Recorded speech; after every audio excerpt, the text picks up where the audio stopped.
one of you guys. So the mic is now open. You may now ask our candidates.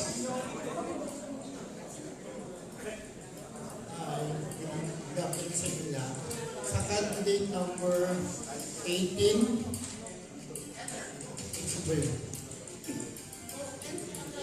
number 18, Ilocos ka, di ba? First time mo nag-join sa ganitong main pageant. Yes po. Ito po yung first time po sumali sa national pageant po. Bakit ka nag-join?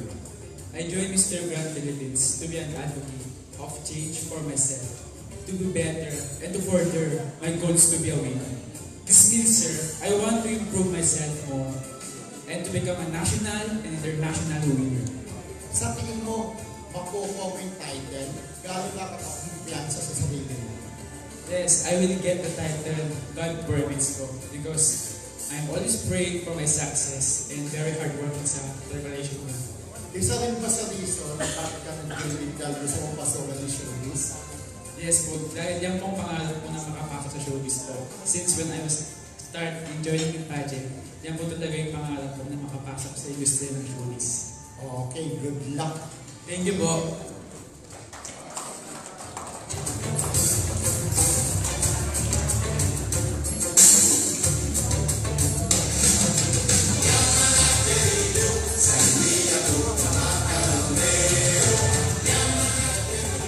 Hello, good afternoon. I'm Noli Beriosa for OPS North I'd like to ask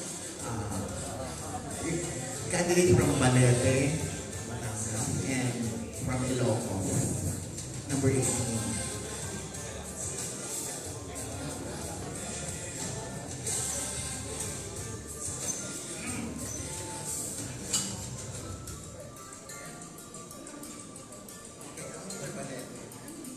Yes, po. Is this your first national pageant? Yes, po. This is my first national pageant. So, what are the preparation ginawa mo for this competition?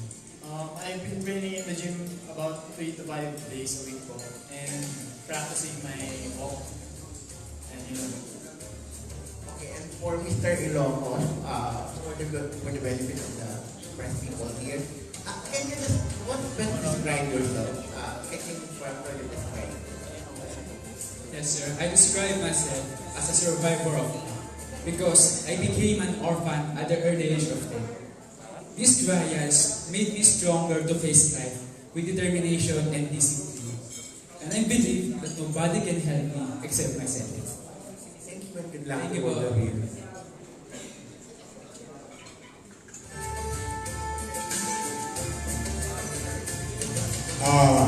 Gusto ko tanungin sana sila lahat, pero 31.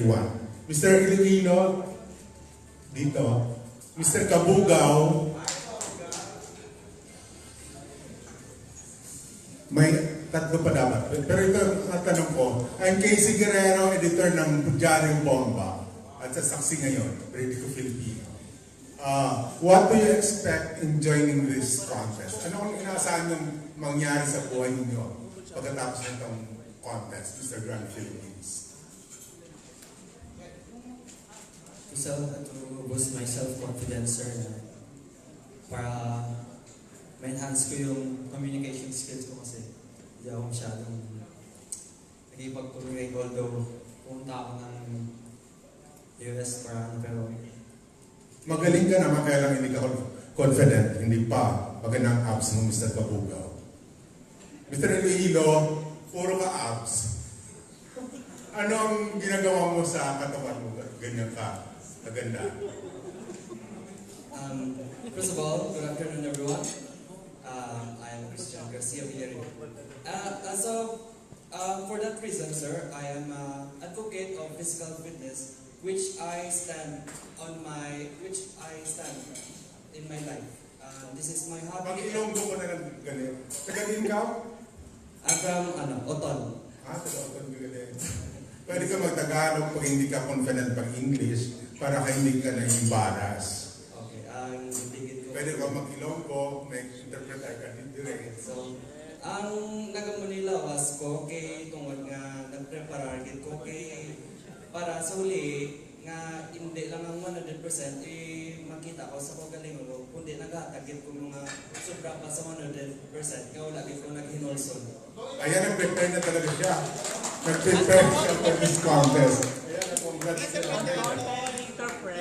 I prepared a lot. Graduate ka na? Yes po. And I'm a licensed circuit mechanic. Saan yung seaman na isa? Yung seaman na candidate?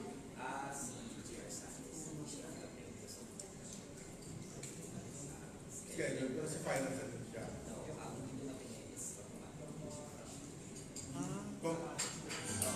Good luck sa inyong dalawa. Thank you, sir. Thank you.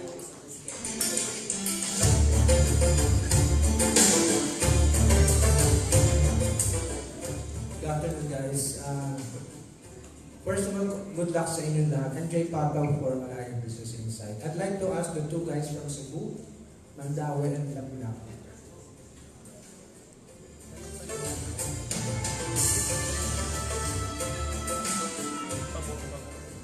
I have the same question to both of you. Parang pansin ko na. What makes Cebuanos, what makes Cebu your hometown grand? Aside from a tourist spot, sir, Cebuano is considered as a grand place because of its people. Its people are very responsible, hospitable, and respectful. And if you have that attitude, I believe that you can bring the city. You can be proud of the city by promoting it. Thank you.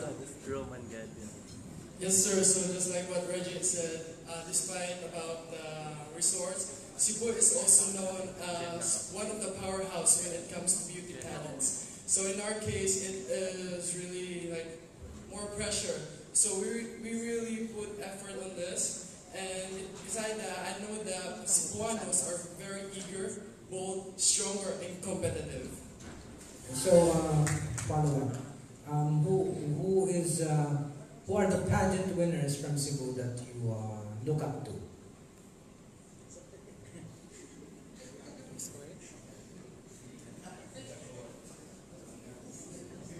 Anyone, male or female? Yes, Gazini. Gazini represented Cebu, but I know that he's a girl, but I believe that gender has no boundaries. Also, Marla Alforque and Steffi. Yes, that's right. They're both from Aliwan, right? Yes, sir. Thank you very much and good luck, guys. Thank you.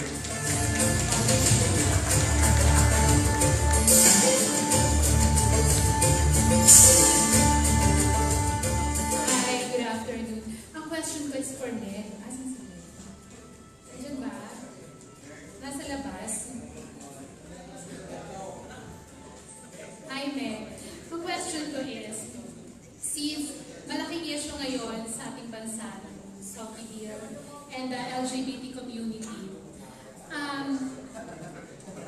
major requirement ba dito na ang mga contestants walang bahay? So far, sa pagkakaalam ko naman sa kanilang lahat,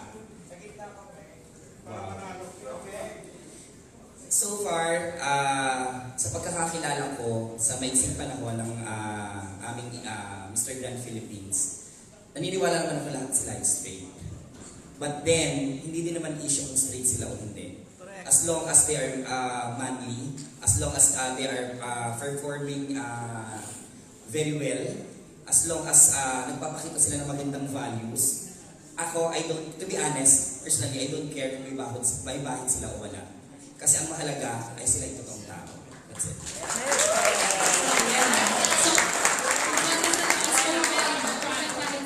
Sa members ng LGBT. So, may we hear from you guys kung ano naman yung opinion nyo kung sakaling meron kayong kasama na ma-feel nyo na member ng LGBT. If ever I have a co-candidate that is member of LGBT, for me it's okay because if we just respect them, then it's okay. LGBT needs is contentment. And if they find contentment, then they will find happiness. And who are we to deprive them? Who are we to judge them? Thank you. Ay, paano ka? Okay lang ba, di ba sa'yo kung sakaling siya ang manalo? It's okay for me because as long as he is happy,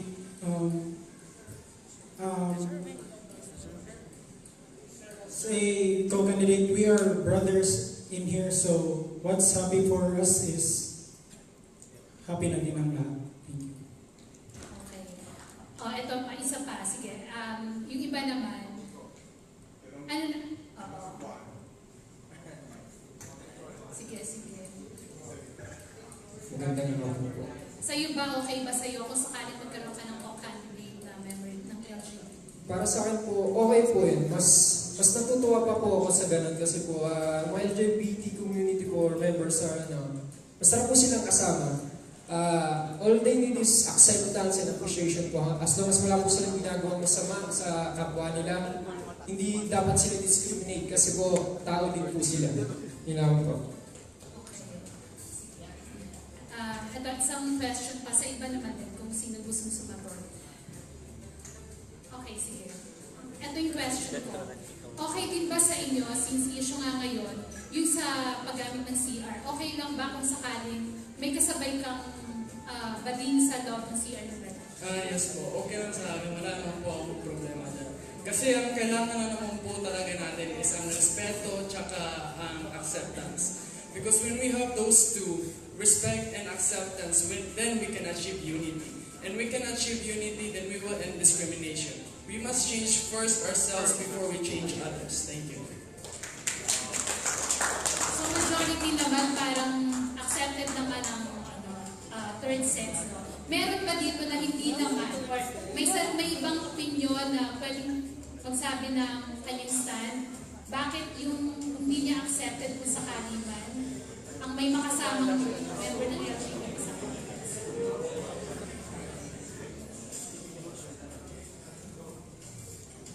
I know that some of you guys might be a little bit apprehensive, but I honestly do not agree on SOGI bill.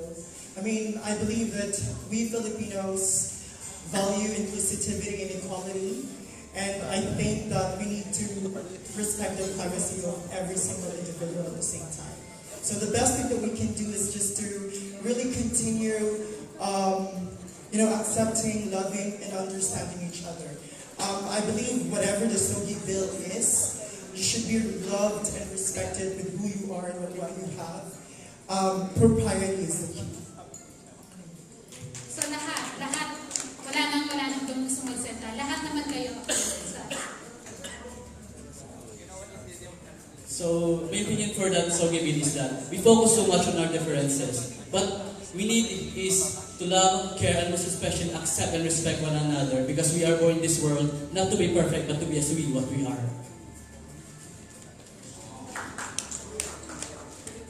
Okay, sige. Ano na lang, gusto ko na lang malaman from Meg, ano yung cash prize na mapapanalunan ng contestants dito? And ano yung mapapanalunan ng cash prize? Okay. I'm very proud to say na ang contest namin, ang Mr. Grand Philippines, ang sa contest na may cash prizes. Kasi karamihan talaga sa kanila ay wala. To be honest. Real talk. Pero karamihan sa mga contest, national pageant, walang cash prizes. But kami meron. Ang grand winner namin will receive 100,000 pesos in cash. Plus 300,000 worth of insurance services. Ibig sabihin, insured siya for the whole year. And this is a good news. Lahat ng candidates namin is insured, are all insured 100,000 cash prize. 100,000 worth of insurance services. Ibig sabihin, even tapos na yung contest, insured sila for 1 year. May mangyari pa sa kanila, o wag naman, kahit tapos ng pageant, safe sila kasi insured sila ng Option Philippines, isa sa aming mga sponsors. We have 6 international titles. The Mr. Grand Philippines will receive 100,000 cash and the other titles will receive 40,000 pesos in cash plus the other sponsors' prizes. And then we have 4 runners-up may mga cash prizes din yun. And meron silang 50,000 worth of management contract, of course, sa aking management, Mega Models Events and Talent Management. Yung iba kasi, walang cash prizes, then kapag nanalo ang mga candidates, pinagtatrabahuhan nila. Ibig sabihin, may judging, may guesting, dun sila, yun ang sinasabi ng mga organizers na bayad sa kanila. But sa Mr. Grand Philippines, aside from their cash prizes, kapag meron silang mga guesting at trabaho, automatic yun, meron silang bayad pa. And, talagang ginagapang ko na ang mga winners ko ay magkaroon ng career. Hindi ako pumapayag na pagkatapos ng contest, hello and goodbye na lang. Talagang buong year, meron talagang nangyayari sa kanila. Like, per Cruz, ngayon, JP artist na siya. Then yung aming winner, grand winner si David, is already a flight attendant. And yung mga runners-up ko naman, may mga sarili-sariling career. Talagang ginagapang ko sila talaga. Dahil naniniwala ako na hindi lang doon natatapos ang pangarap ng mga bata. So, ibig sabihin, talagang tuloy-tuloy na dapat meron silang marating kung ano man yung kanilang professional sa So, lahat sila, wala pang management contract anymore? Ano, dear? Wala pa silang management contract? Yung iba may mga agents. So, ang mangyayari, kung meron silang mga agents, magkakaroon ng co-management. Pero definitely wala pa silang mga management contract dahil itong mga batang ito ay galing sa iba't ibang probinsya. So, ibig sabihin talagang mga young, fresh, and talagang bagong pa sa larangan ng industriya. Kaya kailangan natin silang tulungan. Meron isa dyan parang yung freelance TV actor ba? Si Kelly, I think. Oo, yeah. Si Kelly naman ay talagang, meron siya mga projects. Marami na siya. Pero as of this time, freelance naman siya. Okay, thank you. Thank you. Yeah.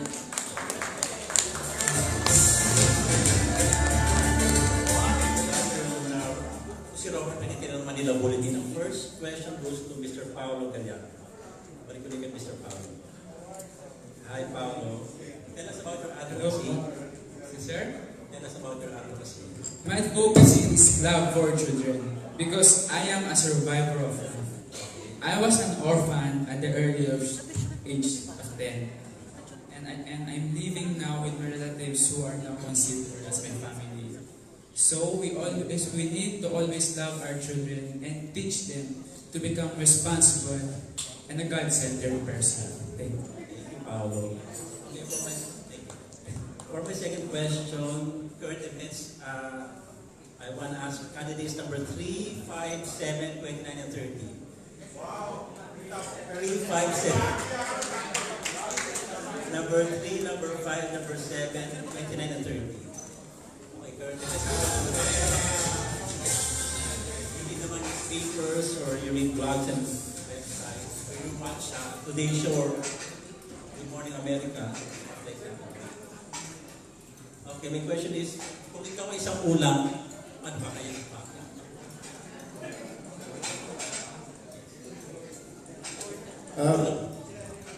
Ako po si Ken Garbena from Laguna. Kung ako po ay isang ulam, ang ulam na yun ay adobo. Kasi habang tumatagal, sumasarap.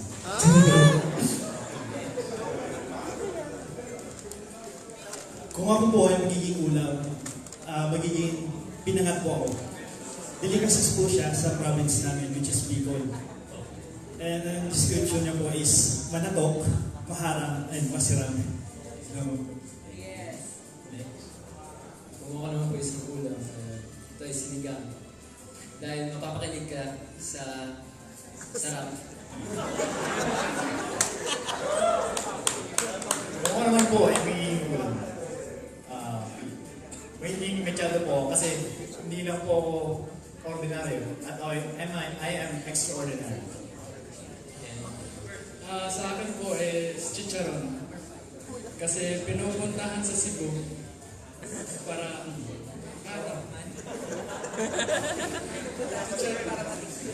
Cebu's best. Okay. Sige, thank you sa inyo. Good luck.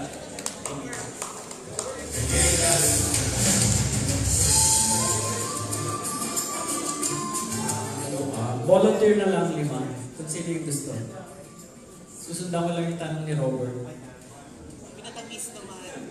Pinatamis. Okay, sundan mo naman yung tanong ni Robert. Kung ikaw ay isang dessert, ano ka? at bakit? Okay.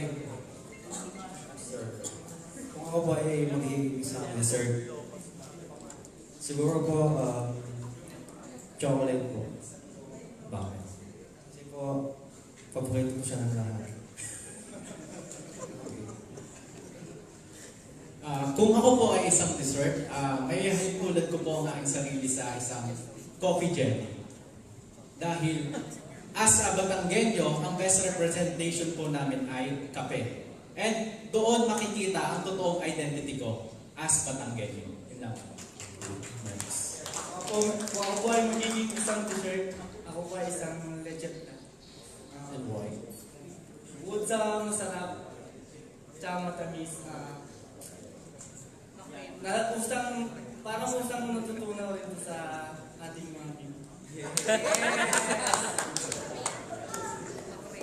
Kung ako magiging dessert, I think magiging cake po ako.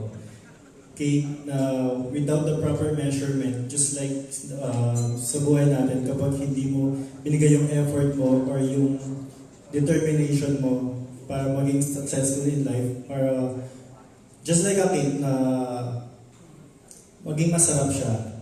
Kasi hindi siya magiging masarap kung hindi kompleto at tansyado.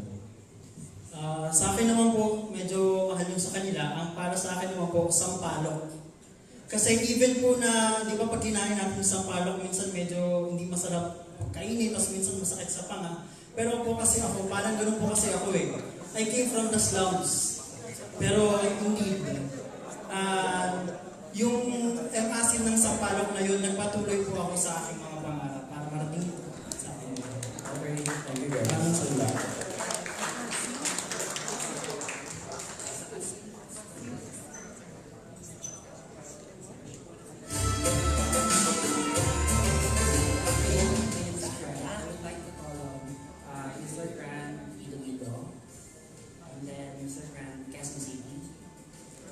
Followed by Mr. Gran from Lapu-Lapu, Cebu, and then Mr. Gran Caloocan, and lastly Mr. Gran Laguna.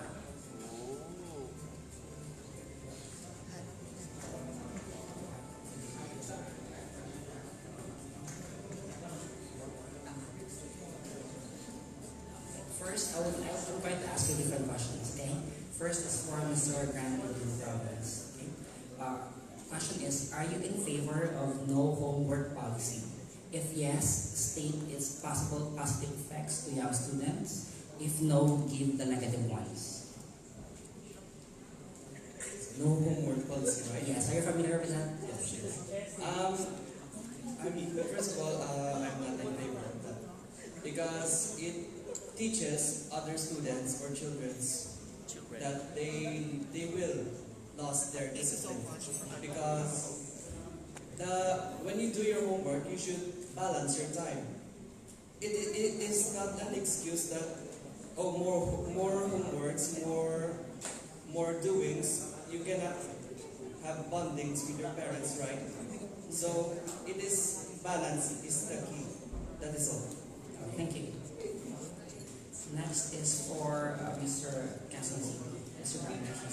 Good afternoon. The question is, first I would like to ask you, do you play basketball?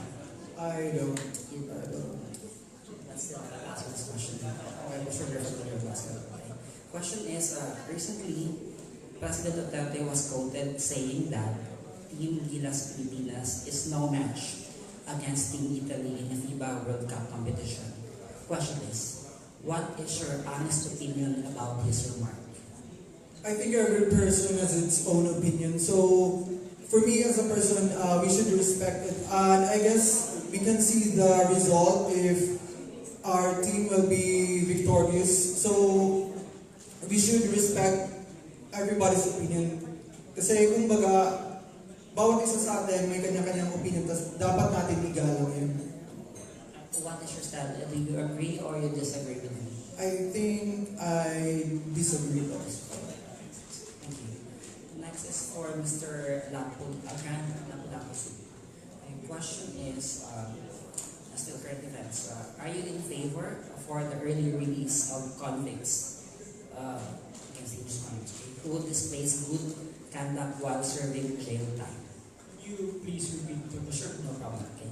Are you in favor for the earlier release of convicts who displays good conduct while serving jail time?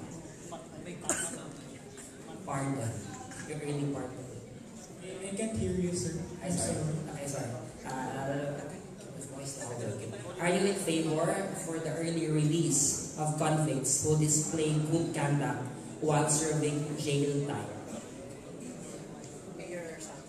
So for that is I don't agree because kung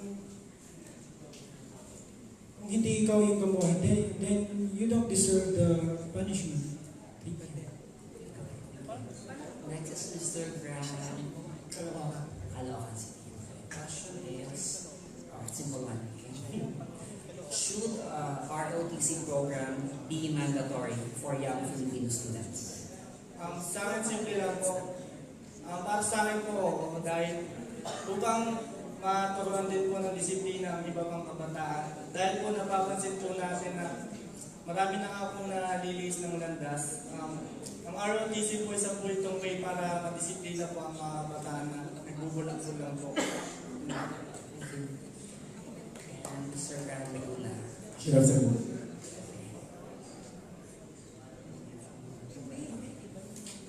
Would you share men's restroom to a lesbian? If yes, how would you act when one is around? Yes po, share ko po. Kasi, ay mali po pala. For a lesbian? Would you like me to repeat the question? Yeah, for a lesbian. Would you share men's restroom to a lesbian? If yes, how would you act when one is around? Sa tingin ko po para sa akin is no.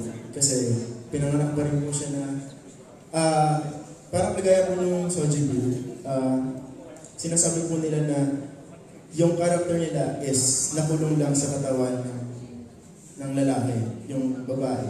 So ngayon, parang binibigyan lang po natin sila ng free will para paano kung pupunta sa isang bar ang isang minor, tapos sinasabi nila na nakulong lang sila sa katawan ng bata.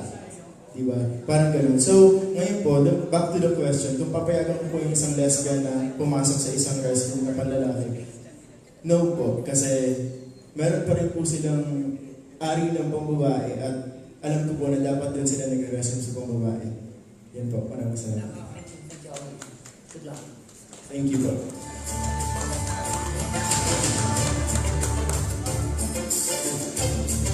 Hello everyone, I'm Francois from Pageant, Philippines. May I just ask for Darwis Ismaili and sino yung isa si Jello?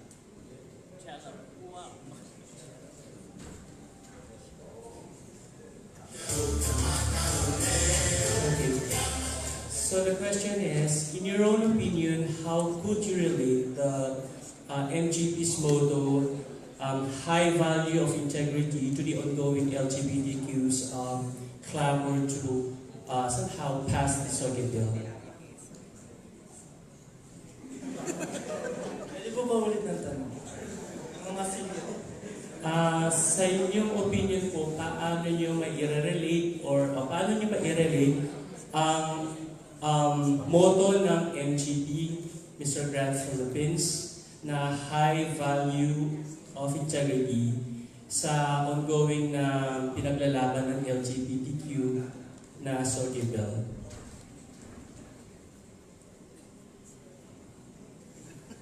Good evening, ladies and gentlemen. Para po sa akin, ang binavalue po ng Mr. Grant Philippines ay integrity. And we know that integrity means kahit na sino ka, kahit na ano ka, ang importante is yung nagpapakatotoo ka at alam mo yung tama at mali. Because sa panahon ngayon, nami-misinterpret ng tao nami-misinterpret ng tao na kahit kailan hindi naman hindrance ang gender para i-respect ang bawat isa. Yun naman po, Okay, ito naman yung katanungan kay Jello. Jello, as far as I know, sumasali ka na rin sa mga previous pageants. Yes po.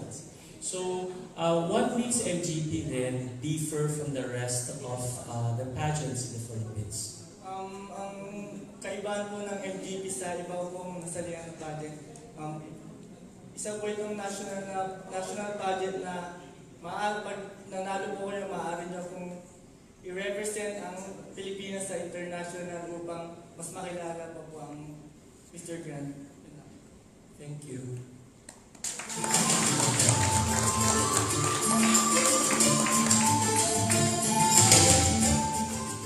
Good afternoon, my name is Kim from the Daily Tribune. So I would like to call on candidate number 29, number 11, and Christian from Iloilo.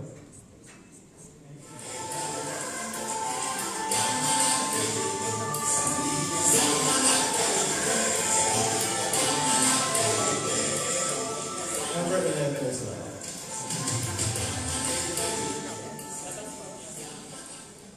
So earlier you were asked what kind of food and dessert you would like to be.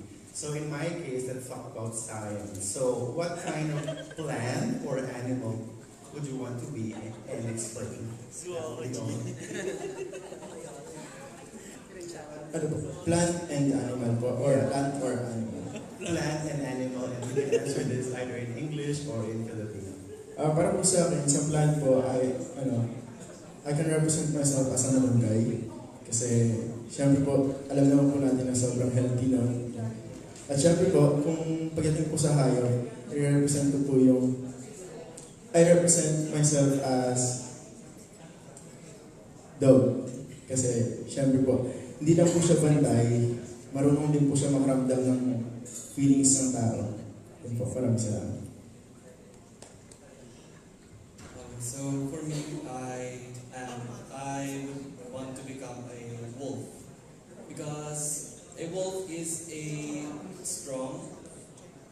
He is a perfect form of a leader, and he protects his packs no matter what happens. And he is hungry, just like the saying that the wolf on the hill is never as hungry as the wolf climbing the hill. So that is what I am doing today. I will never be contented of what that I have today. So thank you. If I'd be a plant, I would be a malunggay too because I just don't grow for nothing. I grow because I have an obligation, and that obligation is to help people make healthy or healthy. And if I am an animal, I would be a dog also because they are not just a pet.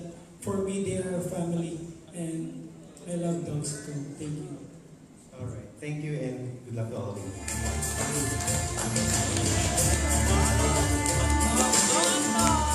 Hi guys, good afternoon. I'll take class number 1, 2, 3, and number 4.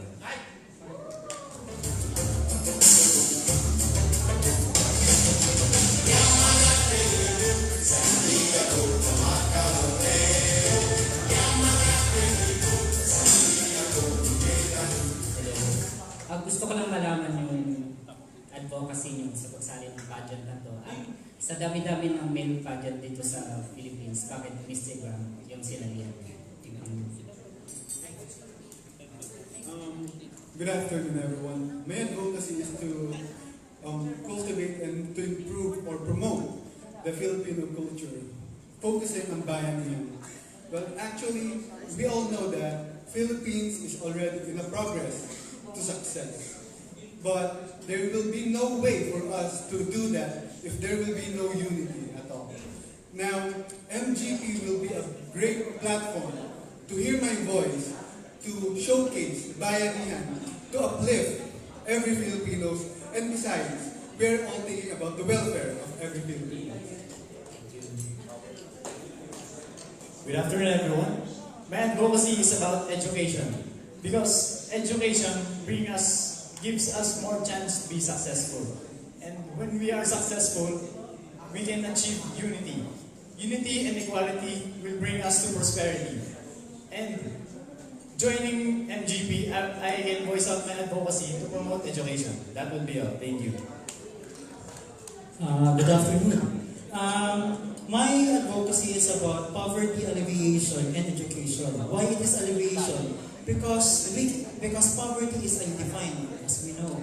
Pero naniniwala po kasi ako na ako po kasi ay naging parte rin po talaga ng kahirapan po dati. Na tumitira po ako sa kalsada at doon po ako kumakain at doon po ako nag-aaral.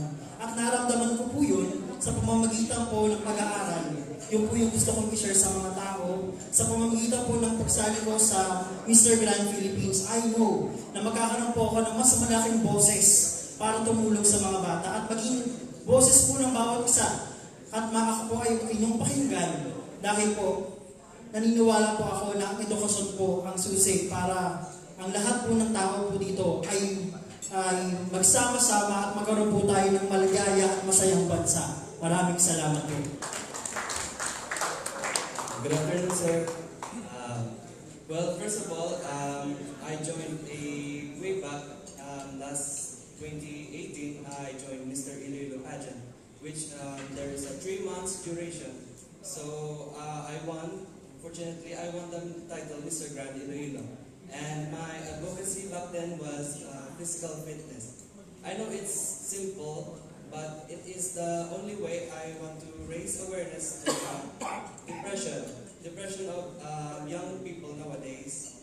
Because lately I've seen so many young ones playing Mobile Legends like that.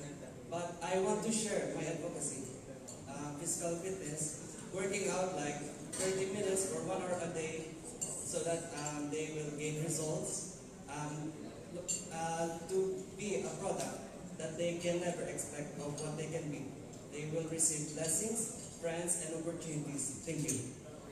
Thank you guys. Good luck.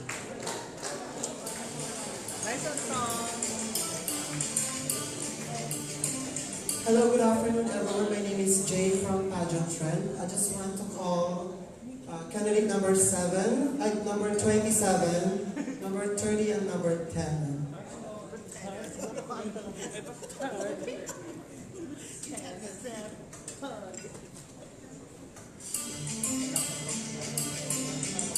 Hello, good afternoon. This is just a simple question. And my question is, what makes you unique to other candidates? Okay, sir, thank you so much, bro. What makes me unique from other candidates? Well, if we're talking about the physical attribute, then hindi po tayo lalaban dyan. Kasi madami yung magandang katawan dito. But then again, I think what makes me put over or beyond my candidates is that my ability to learn, my willingness to learn. Because we all vary, we have different perspectives in life. We view life differently because, first of all, basically, we have different names, we came from different culture, and it affects the way we deal with people. My ability and my willingness to learn and to understand others, the differences is my edge. Because I think that if we just try to constantly understand ourselves, we will accept the fact that there's so much that we can learn and so much that we have to learn, just as others can learn from us, so we can learn from others. Thank you.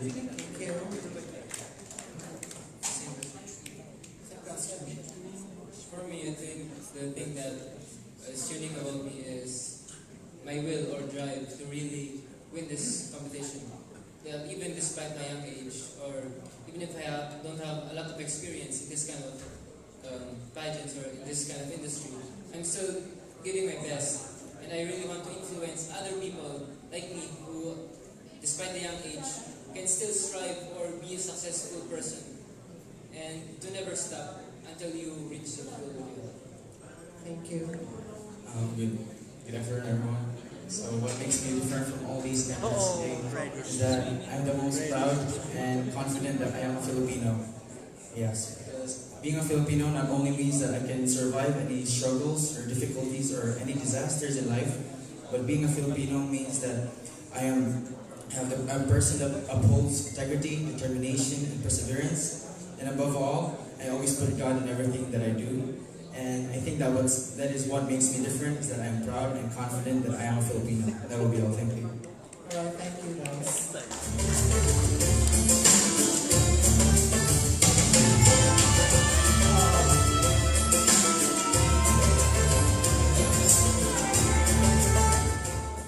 Mr. Mandawe, Mr.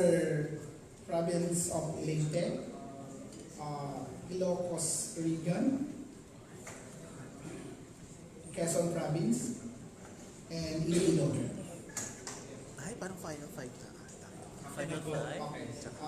Mandawe, lights on, lights off.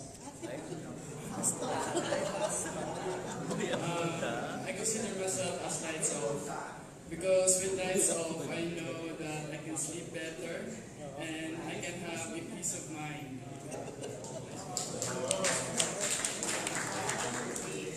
Quezon Province, boxers or wings? For me, boxers, because it allows more room to breathe and gives me a bit more freedom. Quezon Province, Quezon. Tama ba? Quezon. Morning or night? Morning po. Para po makita natin yung kagandahan ng ating kalikasan. At dapat maging responsible tayo bilang isang mamamayan upang mapangalagaan natin ito. Ilawan po. Iloilo, which would you rather be? Top of the world or bottom of the sea? For me, top of the world. Because I am aiming for the top. That is what we intended to do. We are doing the best in life, live the life to the fullest. Ilocos, what is your edge over the other candidates? My edge over the other candidate is I am determined, disciplined, persevering, and responsible person. That is my edge over the other candidate. Thank you.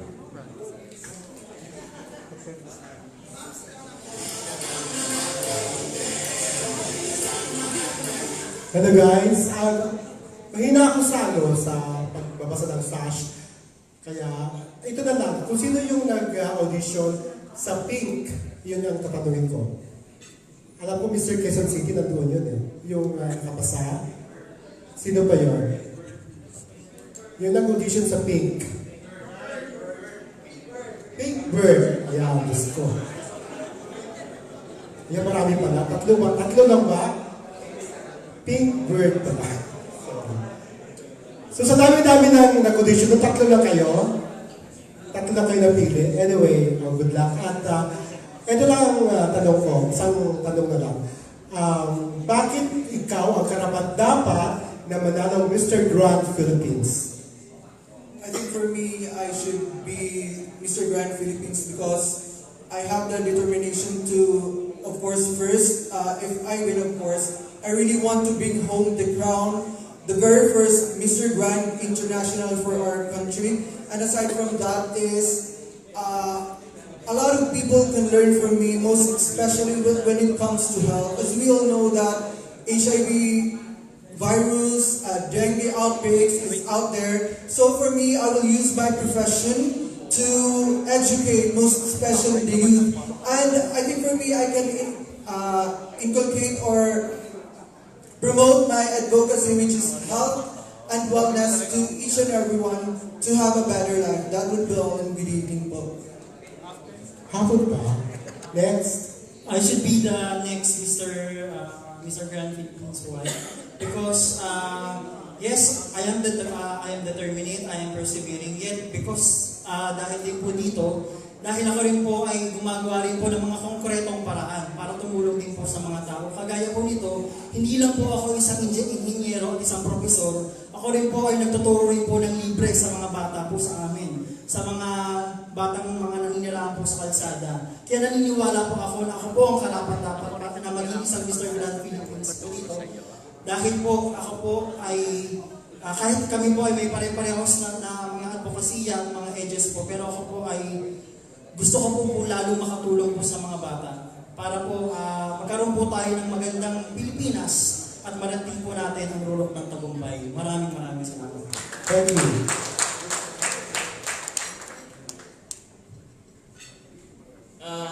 Dapat manalo sa Mr. Grand dahil nahandito yung puso ko, nahandito yung hingi ko ng gabay sa Diyos, at nahandito yung ibibigay ko lahat ng best ko, at gusto kong i-represent ang ating bansa para sa international level models natin. Thank you so much. And for our last, Miss Davinia Arguelles. Tita Love. Hello, good afternoon. I'm Tita Lavinia from Titas of Pageant. I just want to first congratulate you because I've been covering several pageants, and this is one of the male pageants wherein a lot of you are pretty good when it comes to communication skills and answering questions that may have a different meaning. So I'm just gonna pick some random guys. Number 16, number 26, number 29, please, and number 11.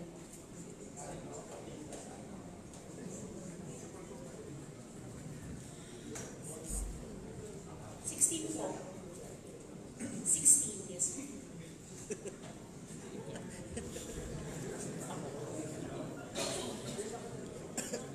Good afternoon. Good afternoon. Yes, so some female pageants are more established. Some of them have been in existence for almost 70 years. So it would be understandable kung hindi alam ng lahat ng kandidatong lalaban yung history, personalities, listahan ng winners dito sa mga pageants na to.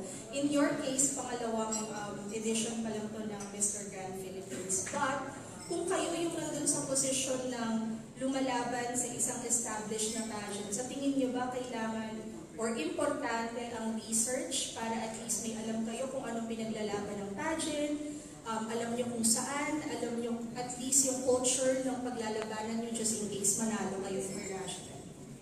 Yes po, kailangan po kasi unang-una po sa lahat, yung responsibilidad mo as a title holder, kailangan alam mo po yung mga ginagawa mo. So, ngayon po, bibigyan ko po lahat ng time ko kapag po ako po yung nanalo kung sakaling magpapalain ako. Yun po, ngayon po, inalam ko po lahat ng yung mga responsibilidad ng mga iba't ibang titles ng Mr. Grand Philippines po. Kasi po, isa po dun yung dati kong kaibigan, ay hindi naman po dati kaibigan. Kaibigan ko pa rin po siya, pero isa po siya sa nanalo last year. Yung isa rin po nung last year is nanalo rin po from Laguna. Yun po yung nagiging inspiration ko para mas pagporsigihan ko pa at gawin lalo yung obligasyon na meron ako. Maraming salamat. Same question, right? Yes. Alright. For me, it's a big yes. It's like me, out of nowhere, out of the box.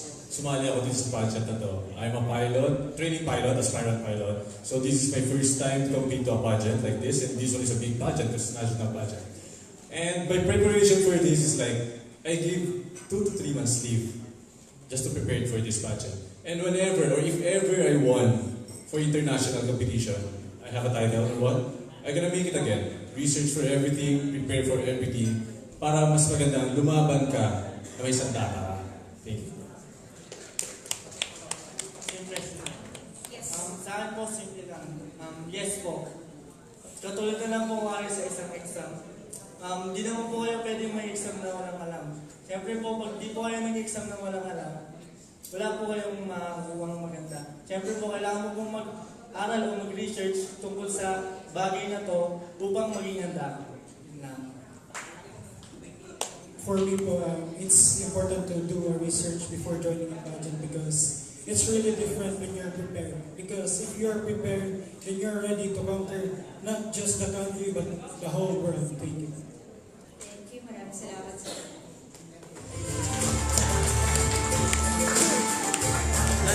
There you have it, ladies and gentlemen. I hope you all had fun.